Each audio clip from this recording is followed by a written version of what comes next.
lu mes livres, ce qu'ils ont pensé, à quoi ils ont accordé de l'attention, etc. C'est très important en fait pour moi d'avoir cet échange, et puis je trouve que c'est bien de comprendre ce qu'il y a derrière le livre.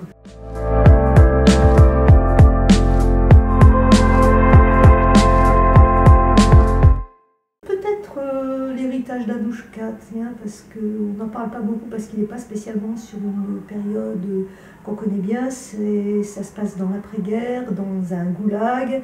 Enfin, on ne sait pas, il y a un mystère autour. Il y a une fille qui retourne dans sa famille et on la prend pour quelqu'un alors qu'en fait, elle est quelqu'un d'autre. Et justement, que lui est-il arrivé? Pourquoi est-ce qu'on ne sait pas qui elle est, etc. J'aime bien le mystère, en fait. J'aime bien les choses qu'on découvre petit à petit. J'aime bien partir de rien, et puis que le lecteur soit complètement, patauge complètement, et que petit à petit il tire des fils et il arrive à comprendre des choses.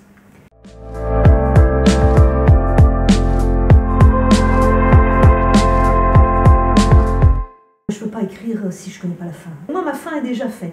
Alors après, la complexité, c'est au milieu, c'est que les engrenages fonctionnent bien pour arriver à cette fin que j'ai pensée. Mais je ne sais pas tout à fait comment on va y arriver. Quand c'est quelque chose comme le manoir, là, par exemple, non. Et chaque personnage a entièrement son histoire avec sa fin.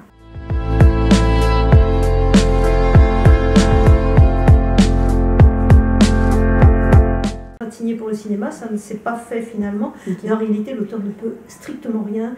Il doit même signer avec le cinéaste qu'il s'interdit de faire toute critique sur ce qui est fait.